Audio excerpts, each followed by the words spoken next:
Brutal killing है, 7,000 family की brutal killing की है पड़ोसियों में।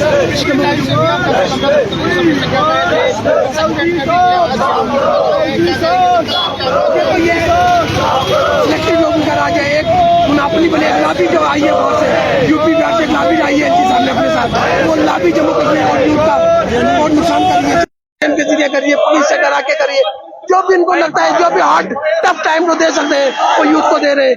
और मैं एलजी साहब को बताना चाहता हूँ, ये यूपी किसी भी कीमत में नहीं बनेगा। उन्होंने जम्मू कश्मीर की नौकरियां बेची, उन्होंने जम्मू कश्मीर की बजरी बेची, जम्मू कश्मीर के यूथ को डिटेन किया, मारा पिटा, लेकिन ये किसी भी सूरत में बर्दाश्त नहीं होगा।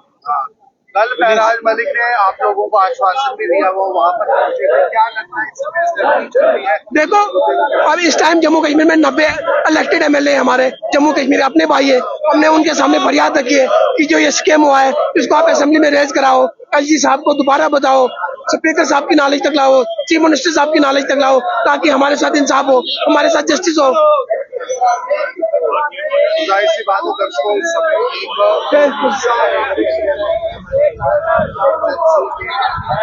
और देखिए यहाँ पर फिलहाल सभी फायर एंड इमरजेंसी सर्विसेज के एस्पिरेंट्स जितने भी थे वो यहाँ पर मौजूद थे और काफी रोष में है ये आज भी।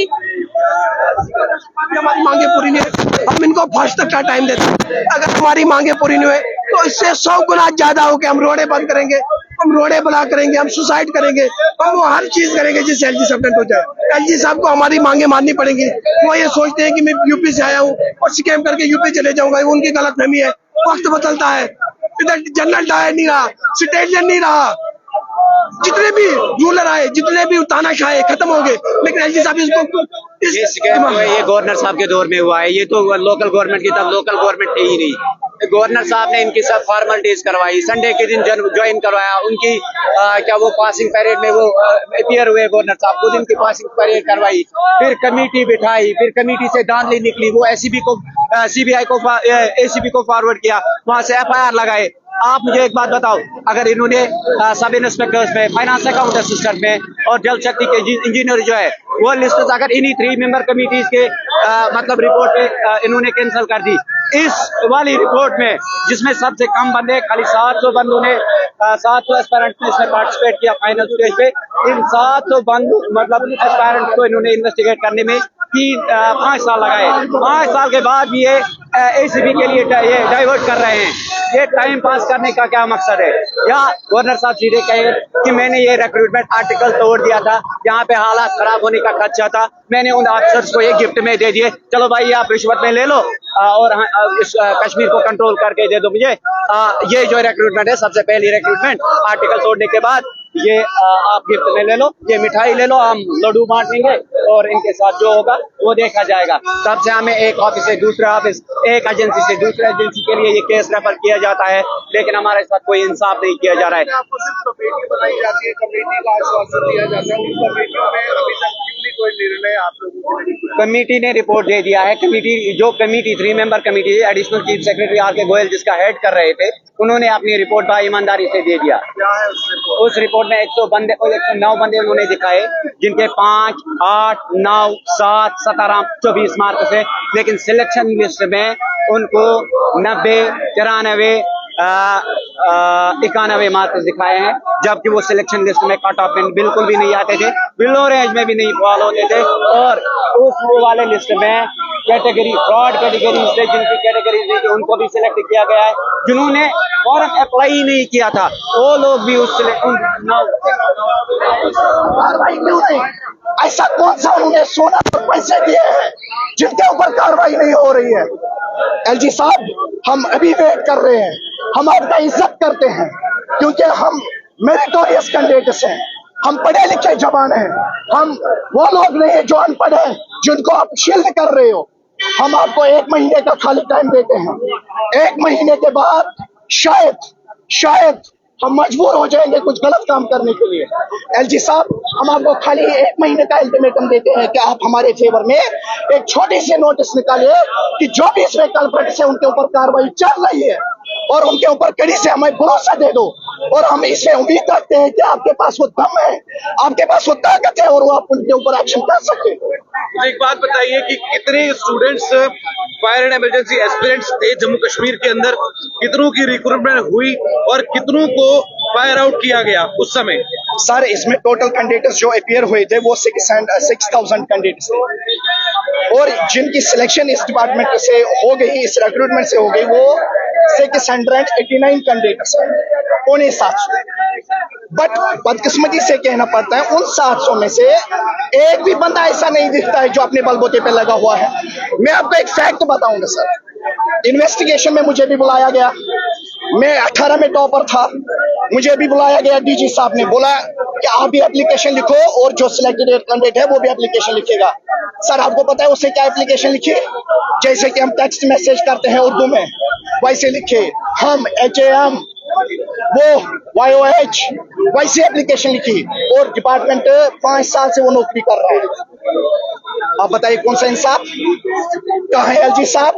कहाँ है वो आर्टिकल 370 का दावा? आपको कुछ याद है कि what you had written in that application? उस टाइम पर आपने 2-3 लाइनें आपको याद होंगी कि आपने उस एप्लीकेशन में क्या लिखा था? बिल्कुल, मैं उससे बताया था कि आप एप्लीकेशन में ये चीज लिखो कि हम we are the agreed aspirants of fire and emergency services and this recruitment which has been complete in 2020, this is completely based on fraudulity and makeshift, and it is completely based on nepotism, blood relation, and in this recruitment the dynastical selection has been happened, and it is ultimately it has been seen this recruitment that it was a murder of the merit. The murder of the merit has been found by this recruitment process. I just remember just 2 years back I written these words, what has been happened with us and what has happened in this recruitment process. I still remember these words I have written in this application. So this is a fact that the differentiation between the educationalist person और वो जो वहाँ कुर्सी पर बैठे हैं उसके और उसके बीच में इतना ही फर्क है। He himself realized that this recruitment has been based on the fraudulity, on the basis of the nepotism, on the basis of dynastical selection has been found. I will just make elaboration of the dynastic selection just like this कि किसी का बाप fire service department में काम कर रहा है, उसकी बेटे की भी सिलेक्शन हो गई, फिर उसके बेटे के भाई की भी सिलेक्शन हो गई, बेटे की भी सिलेक्शन हो गई।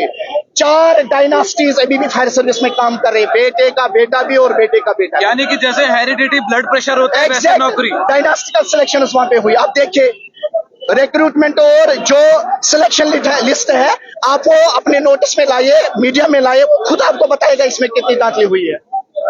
बहुत बहुत शुक्रिया। तो कल जिस तरीके से आप जा रहे थे लाठी चार्ज किया गया काफी ज्यादा सभी पर। बदकिस्मती से कहना पड़ता है कि एडमिनिस्ट्रेशन की तरफ से कोऑपरेशन हो, पुलिस की तरफ से कोऑपरेशन हो, हमारा सेम डिपार्टमेंट आ रहा है, but instead of this cooperation वो हमारे ऊपर डंडा बरस रही है। कल उन्होंने हमारे ऊपर डंडा इस्तेमाल किया और बहुत सारे लड़के, जैसे कि मेरा एक भाई है, इसको हॉस्पिटलाइज किया गया था कल, इसके ऊपर इसको फिर ऑलमोस्ट हमने तो 2-4-5 घंटे के बाद इसको होश आया। हाँ, एक डेमोक्रेटिक नेशन है हमारा, यहाँ पे हर एक इंसान के पास एक कॉन्स्टिट्यूशनल राइट्स हैं। हमने कोई भी ऐसी एंटी कॉन्स्टिट्यूशनल कोई एक्टिविटी नहीं की जिससे एडमिनिस्ट्रेशन में कोई खलल पैदा हो जाए। हमने सिंपल सी एक डिमांड रखी कि हम आपसे इंसाफ चाहते हैं, और जो भी इसमें दाखिलियां हुई है वो तो हमने सबने सामने लाई, आई विटनेसेस हमने सामने लाई, बैंक ट्रांजैक्शन हमने सामने लाई, ब्लड रिलेशन के बुनियाद पे जो सिलेक्शन हुई वो हमने सामने लाई, कलेक्टर्स का नाम जो इसमें ऑफिसर्स फंसे हुए उनका नाम हमने सामने लाया। LG साहब इसके ऊपर इससे आगे आपको करना क्या था? ओनली एक्शन, ओनली आपको थोड़ी बहुत इन्वेस्टिगेशन की जरूरत थी, बट वो वादा जो आपने 2020 में किया वो भी आज आपने पूरा नहीं किया है। आज भी हम उसी बात पे टके हुए हैं कि उस वक्त भी हमने आपको बताया कि इंसाफ करो, और आज भी हम सड़कों पे बताते हैं इंसाफ करो। हमारा वक्त जाया इन्होंने किया, एक गोल्डन पीरियड हमारा था जिसमें पढ़ने लिखने का जो टाइम था वो इन्होंने हमारा खाया, वो इन्होंने हमें जाया। LG साहब इस चीज का जवाब दीजिए, वो वक्त कौन देगा? बिल्कुल बिल्कुल, जो मंजूर भाई ने कहा, आज माह रमजान का पाक महीना चल रहा है, हमारा गला भी खराब हो गया, हम बोल नहीं सकते हैं, लेकिन एडमिनिस्ट्रेशन की वजह से, LG सरकार की वजह से, उमर सरकार की वजह से आज हम रोडों पे आए हैं। LG मनोज सिन्हा साहब और उमर सरकार, याद रखिए ये ट्रायल है, मूवी अभी बाकी है, इससे बड़े प्रदर्शन आपको देखने को मिलेंगे। आने वाले दिनों में श्रीनगर लाल चौक भी बंद होने वाला। आज हमने डोगरा रोड जाम किया, आने वाले समय में पूरे जम्मू कश्मीर के हर गली, हर कोचे, हर विलेज में ये आवाज उठेगी। जब तक fire and emergency agreement aspirants के साथ इंसाफ नहीं होगा, हम यहाँ से हटेंगे नहीं। हमारे साथ जस्टिस करो। आज माह रमजान का पाक महीना चल रहा है, आज हम अपने घरों में होना चाहिए, लेकिन अनफॉर्चुनेटली आज हम जम्मू के रोडों पे कौन सा गुनाह किया हम लोगों ने, कौन सा चोरी किया हम लोगों ने, हम यहाँ से हटेंगे नहीं। हमने कल भी पुलिस के डंडे खाए, आज भी खाएंगे। ये गलत सरकार की वजह से, उमर सरकार की वजह से, एलजी सरकार की वजह से हम उनको चेतावनी देते हैं, अगर हमारे साथ जस्टिस नहीं होगा, आने वाले दिनों में श्रीनगर लाल चौक बंद करने वाले। कहा जा रहा है कि अगर हमारे साथ जस्टिस नहीं हुआ तो आने वाले दिनों में लाल चौक को भी ब्लॉक कर सकते हैं और जम्मू की सड़कें भी जो है ब्लॉक हो सकते हैं। फिलहाल काफी रोष है इनमें। इनके द्वारा कहा जा रहा है कि अब ऐसा हो चुका है कि पैसे दो और नौकरी लो। काफी रोष है इनमें और इनकी मांग इतनी सी है कि हमें इंसाफ चाहिए, क्योंकि जो धांधलियां हुई हैं वो भी इन्होंने सारी सामने लाई और उसके बाद जिन के द्वारा धांधली की गई थी उनके नाम भी इन्होंने सामने लाए, लेकिन फिर भी कोई एक्शन नहीं लिया गया, ऐसा इनका कहना है। और फिलहाल उसी को लेकर ये सभी लोग, सभी एस्पिरेंट्स जो है रोष में है। आप सब लोग अपनी राय को रखिएगा कमेंट बॉक्स में। देखते रहिए यूनिक वॉइस न्यूज। धन्यवाद।